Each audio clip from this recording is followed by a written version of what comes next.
Surveys show that most people want to die quickly in their sleep and without notice, but the odds of that happening for you are incredibly low.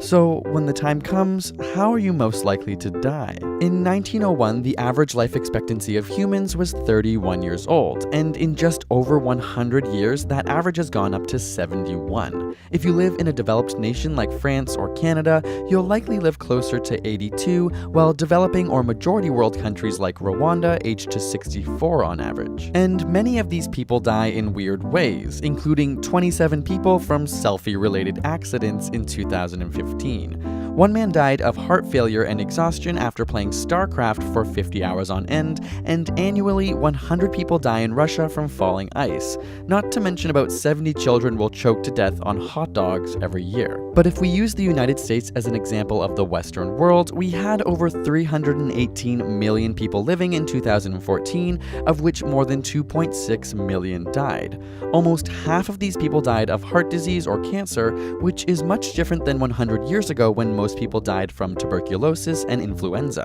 Scientific advancements such as antibiotics and vaccines have allowed us to die less often of the flu or TB, and even decreased how often we die of cancer. In the 1970s, the survival rate from cancer was only 50%. Today, that has increased to 68%, with 15.5 million cancer survivors alive in the US today. Thanks, science. Unfortunately, both heart disease and cancer aren't sudden killers and involve mostly long, drawn-out deaths. In fact, 60% of deaths in hospital are attributed to one of these, with 1 in 10 of those individuals being in a hospital for a month or more. Of course, sudden deaths do happen, with over 136,000 people dying of unintentional injuries or accidents in 2014 in the US. The media can also affect our fear and anxiety of death from strange causes. After all, not one person died of a shark attack in the US during 2014, but 38 people were killed by dogs that year. Many fear biking within a city, but you're more likely to die walking as a pedestrian, with 6,200 pedestrians killed and only 900 killed in bike accidents. For every 1 person that dies in a terrorist attack, 80 will die from alcoholism. In fact, a majority of terrorist activity in the West is caused by lone wolf attackers, of which 80% were not Islamic fundamentalists, but instead political extremists, nationalists, racial, and religious supremacists.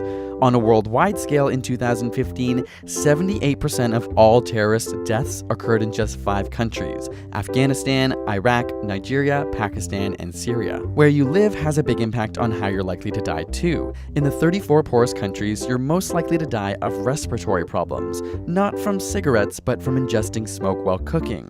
Females in Japan are less likely to die of heart disease and live to 87 years old on average, compared to 80 years old for American females.